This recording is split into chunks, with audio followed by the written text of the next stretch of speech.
Cerita rakyat Hang Tua bermula dari hiduplah sepasang suami istri bernama Hang Mahmud dan Hang Merdu yang menetap di Sungai Duyung, sebuah kampung yang terletak di sebuah pulau di perairan Riau. Suami istri ini dikaruniai seorang anak laki-laki yang bernama Hang Tua. Pada suatu malam, mimpi tentang bulan yang turun dari langit menghiasi tidur Hang Mahmud. Cahaya dari bulan itu menyinari kepala Hang Tuah. Setelah terbangun dari tidurnya, Hang Mahmud segera memeluk dan menghujani kepala putranya dengan ciuman sambil berlinang air mata. Hang Mahmud percaya bahwa anaknya akan menjadi seseorang yang hebat. Ia kemudian mengirim Hang Tuah dari satu guru mengaji ke guru lainnya. Selain mendalami ilmu agama, Hang Tuah juga belajar beragam bahasa. Di antaranya adalah bahasa Melayu, Keling, Cina, dan Portugis. Tak hanya pintar, Hang Tuah juga memiliki keberanian untuk berpetualang. Ia bersama dengan 4 sahabat dekatnya, Hang Jebat, Hang Kasturi, Hang Lekir, dan Hang Likiu, pergi berlayar ke Laut Cina Selatan saat berumur 10 tahun. Untuk melindungi diri, masing-masing anak diberikan sebilah keris oleh orang tua mereka sebelum berangkat. Perahu yang ditumpangi oleh Hang Tuah dan kawan-kawannya ternyata diserang oleh 3 buah perahu lanun atau bajak laut. Meskipun begitu, kelima anak itu tidak gentar dan memancing para pelanun ke sebuah pulau untuk bertarung di daratan. Hasilnya, Hang Tuah dan 4 sahabatnya berhasil melukai para pelanun dengan selegi atau tombak, tempuling atau tombak ikan, dan panah sumpit. Para pelanun yang tidak terkena serang senjata dari kelima anak itu kemudian memilih untuk melarikan diri. Pertarungan pun dimenangkan oleh Hang Tuah dan kawan-kawannya.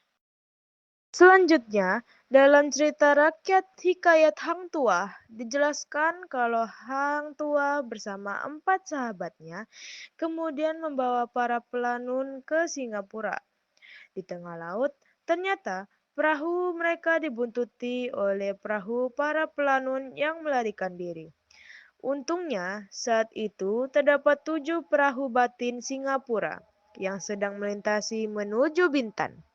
Perahu para pelanun yang mengejar Hang Tuah dan kawan-kawannya kemudian dihadang perahu batin Singapura dan membuat para bajak laut itu berbalik arah. Selanjutnya, batin Singapura meminta penjelasan Hang Tuah beserta 4 sahabatnya dan merasa kagum dengan keberanian kelima anak itu. Cerita kesuksesan Hang Tuah dan 4 sahabatnya kemudian sampai ke telinga Bendahara Paduka Raja Bintan. Tuan Bendahara pun mengangkat kelima orang itu sebagai anak angkatnya. Kehebatan kelima anak itu kemudian dilaporkan ke Baginda Raja Shah Alam yang ikut menganggap mereka sebagai anak angkatnya. Beberapa tahun kemudian, Hang Tuah beserta 4 sahabatnya yang telah menjadi para pembesar kerajaan diikutkan sertakan oleh Baginda Raja Shah Alam untuk mencari pusat kerajaan yang baru. Rombongan ini mencari daerah yang pas di sekitar Selat Malaka dan Selat Singapura. Pada suatu hari, rombongan Baginda Raja Shah Alam yang singgah di Pulau Ledang melihat seekor kancil putih sebesar kambing ketika berburu. Hang Tuah berusaha menangkap kancil itu dengan melepaskan 2 anjingnya, yakni Kibu Nirang dan Rangga Raya. Namun, tak disangka ternyata kancil putih itu berhasil menggigit 2 anjingnya hingga jatuh ke sungai. Hang Tua dan Hang Jebat yang masih terheran-heran dengan kejadian itu melanjutkan pengejarannya. Anehnya, kancil putih itu tiba-tiba menghilang. Tuan Bendahara kemudian berkata bahwa hutan atau dimanapun wilayah yang terdapat kemunculan kancil putih, maka tempat itu bagus dibuat untuk negeri. Usul dari Tuan Bendahara lalu dirundingkan dengan para pembesar kerajaan lainnya dan akhirnya disetujui oleh Raja Shah Alam. Dalam cerita rakyat Hikayat Hang Tuah Melayu, tempat munculnya kancil putih di Pulau Ledang itu kemudian disebut dengan daerah Melaka karena banyak ditemukan pohon-pohon Melaka. Maka dari itu, tak mengherankan kalau kerajaan yang dibangun di tempat itu kemudian disebut dengan Kerajaan Melaka.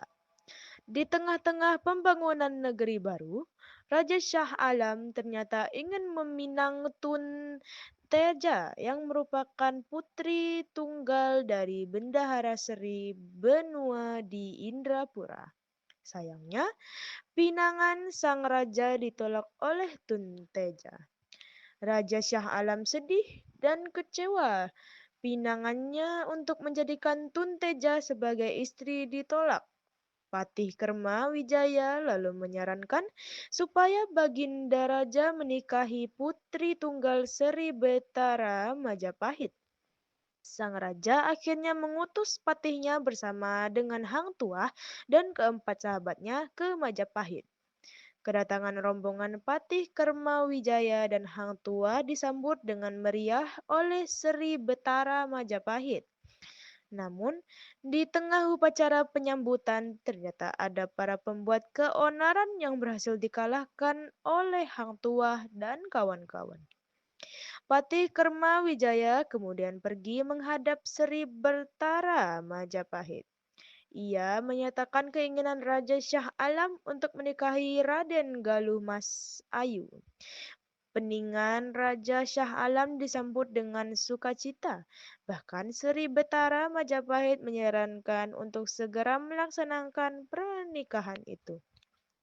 Rombongan utusan dari kerajaan Melaka kemudian kembali ke negeri asal mereka dan menyampaikan kabar bahagia itu kepada Baginda Raja. Raja Shah Alam lalu menyiapkan diri dan rombongannya damai pelayaran ke Majapahit untuk menggelar upacara pernikahan. Kedatangan Raja Shah Alam disambut meriah dan diarak dengan gajah menuju Istana Seri Betara Majapahit. Selama proses penggelaran pernikahan berlangsung, Hang Tua beserta empat sahabatnya tak pernah jauh dari sisi Baginda Raja. Sayangnya, satu hari sebelum pernikahan tiba, terdapat kekacauan di luar istana yang meresahkan masyarakat. Ternyata, keributan itu dipicu oleh Taming Sari yang mengamuk. Taming Sari ialah prajurit Majapahit yang sudah tua, tapi masih kuat dan tangguh. Hang Tuah sebagai pelindung Raja Shah Alam kemudian bertarung dengan Taming Sari. Serangan yang dilancarkan Hang Tuah awalnya tidak berhasil melukai Taming Sari. Namun, setelah Hang Tuah tahu bahwa kekuatan Taming Sari berasal dari kerisnya, ia lalu mengambil keris itu dan menyerang ke prajurit Majapahit tersebut. Setelah Taming Sari berhasil dikalahkan, Hang Tuah lalu menyerahkan keris Taming Sari kepada Sri Betara Majapahit. Namun, Sri Betara Majapahit menolak dan justru menganugerahkan keris itu kepada Hang Tuah serta memberinya gelar sebagai Laksamana. Upacara pernikahan Raja Shah Alam dan Putri Radem Galuh Masyayu akhirnya berhasil dilaksanakan. Perayaan pernikahan antara Raja Kerajaan Malaka dan Putri Kerajaan Majapahit digelar sangat meriah selama 7 hari 7 malam. Rombongan Raja Shah Alam dan Raden Galuh Mas Ayu kemudian kembali ke Malaka. Selama bertahun-tahun, kerajaan Malaka menjadi negeri yang aman dan tentram. Hang Tuah sebagai laksamana melaksanakan tugasnya dengan baik dan menjadi kesayangan Baginda Raja. Sayangnya, keistimewaan yang dimiliki oleh Hang Tuah mengundang iri dan dengki dari para pegawai kerajaan dan istana. Fitnah untuk menjatuhkan Hang Tuah kemudian disebarkan di sekitar istana yang berisikan rumor bahwa laki-laki ini telah berbuat yang tidak senonoh dengan seorang dayang istana. Raja Shah Alam yang mendengar kabar tersebut marah dan tanpa menyelidiki kebenaran rumor langsung menugaskan Tuan Bendahara untuk mengusir Hang Tuah. Meskipun Tuan Bendahara sebenarnya tidak percaya dengan rumor itu, ia pun terpaksa menyuruh Hang Tuah untuk sementara waktu pergi dari kerajaan Melaka. Hang Tuah kemudian pergi ke Indrapura dan bertemu dengan Dang Ratna. Laksamana ini diangkat menjadi anak oleh Dang Ratna. Ia juga memiliki hubungan dekat dengan Tun Teja dan telah dianggap seperti keluarga sendiri. Beberapa waktu kemudian, Tada perahu Malaka yang singgah di Indrapura. Perahu itu dipimpin oleh Tun Ratna Diraja dan Tun Bija Sura yang datang dari perjalanan membeli gajah di Myanmar. Hang Tuah kemudian ikut dengan kapal tersebut untuk kembali ke Melaka. Sesampainya di kerajaan Melaka, Hang Tuah menghadap di depan raja dalam keadaan terikat. Ia kemudian mempersembahkan anak panah Manikam dan cermin yang telah didambakan Baginda Raja. Selain itu, Laksamana ini juga membawa Tun Teja yang dulu pernah menolak pinangan Raja Shah Alam. Tak disangka, Baginda Raja menyuruh pengawalnya untuk melepaskan ikatan Hang Tuah dan pimpinan kerajaan Melaka ini kemudian merangkul Laksamana kesayangannya ini. Hang Tuah pun kembali menjadikan Laksamana kebanggaan kerajaan Melaka dalam cerita rakyat Hang Tuah. Setelah beberapa tahun sejak kembali ke Melaka, lagi-lagi Hang Tuah kembali mendapat tuduhan kalau ia telah berbuat tidak sopan dengan dayang istana. Fitnah itu dilontarkan oleh Patih Kermawijaya dan pengikutnya yang iri dengan kedudukan Hang Tuah. Raja Shah Alam kemudian memerintahkan Tuan Bendahara untuk menghabisi nyawa Hang Tuah. Tuan Bendahara yang merasa sedih dan bersalah karena tidak bisa membela Hang Tuah, lalu menyuruh Laksamana ini untuk mengungsi ke Hulu Melaka. Posisi Hang Tuah kemudian digantikan oleh salah satu dari 4 sahabatnya, yakni Hang Jebat. Sayangnya, semenjak memutuskan untuk mengadili Hang Tuah, Raja Shah Alam ternyata sering tertampak burung. Hang Jebat yang dipercayai sebagai laksamana kerajaan Melaka ternyata menggunakan jabatannya dengan sewenang-wenang. Ia seringkali dipergoki sedang menggoda dan bermain dengan dayang-dayang istana. Perilaku tidak senonoh Hang Jebat kemudian sampai di telinga 3 sahabat Hang Tuah lainnya, yaitu Hang Lekir, Hang Kasturi, dan Hang Lekiu. Ketiga orang ini berusaha menyadarkan perbuatan keliru sahabatnya itu. Hang Jebat tak mau mengalah dan menganggap kalau apa yang ia lakukan adalah sebagai bentuk rasa tidak sukanya kepada Baginda Raja yang telah membunuh Hang Tuah. Hang Kasturi pun mau tidak mau menyerang Hang Jebat dibantu oleh para sahabat dan prajurit istana. Sayangnya, usaha itu sia-sia belaka. Melihat kekacauan yang dilakukan oleh Hang Jebat, Tuan Bendahara pun menghadap ke Raja Shah Alam. Ia berterus terang bahwa ia tidak membunuh Hang Tuah dan menyarankan Baginda Raja untuk memanggil mantan Laksamana itu kembali untuk berhadapan dengan Hang Jebat. Raja Shah Alam menyambut baik kejujuran Tuan Bendahara dan menyetujui sarannya. Tuan Bendahara kemudian menjemput dan menyampaikan keinginan Baginda Raja kepada Hang Tuah. Mantan Laksamana dengan senang hati menyanggupi tugas yang diberikan oleh Raja Shah Alam. Hang Tuah dibekali keris Purung Sari oleh Baginda Raja karena keris Taming Sari telah diberikan ke Hang Jebat. Mantan Laksamana ini kemudian menantang Hang Jebat untuk berduel satu sama lain. Pertarungan antara Hang Tuah dan Hang Jebat berlangsung selama beberapa hari dan memakan banyak korban yang tak berdosa. Hang Jebat masih keras kepala terus melancarkan serangannya kepada Hang Tuah. Pada akhirnya, duel antara mantan Laksamana dan Laksamana itu dimenangkan oleh Hang Tuah. Hang Jebat yang telah terluka parah langsung jatuh tersungkur dan tidak bangkit lagi. Hang Jebat masih menghembuskan nafasnya hingga ia mati di pangkuan Hang Tuah. Raja Shah Alam mengutus Laksamana Hang Tuah untuk pergi berlayar ke kerajaan Bijaya Nagaram di India. Kunjungan ini bermaksud untuk merangkat hubungan dua kerajaan dalam urusan perdagangan demi kesejahteraan rakyat. Rombongan Hang Tuah disambut dengan hangat oleh para pembesar dan raja kerajaan di Bijaya Nagaram. Kecakapan yang dimiliki Laksamana Kerajaan Melaka ini kemudian membuat Raja Kerajaan Bijaya Nagaram untuk memimpin duta kerajaan itu ke Cina.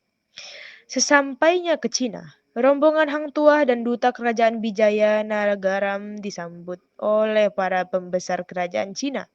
Setelah itu, rombongan ini kemudian memutuskan kembali ke India untuk memulangkan duta kerajaan Bijaya Negara. Sayangnya, kapal yang dipimpin oleh Hang Tua diserang oleh rombongan kapal Portugis yang pernah berselisih dengan Laksamana ini di pelabuhan milik kerajaan Cina.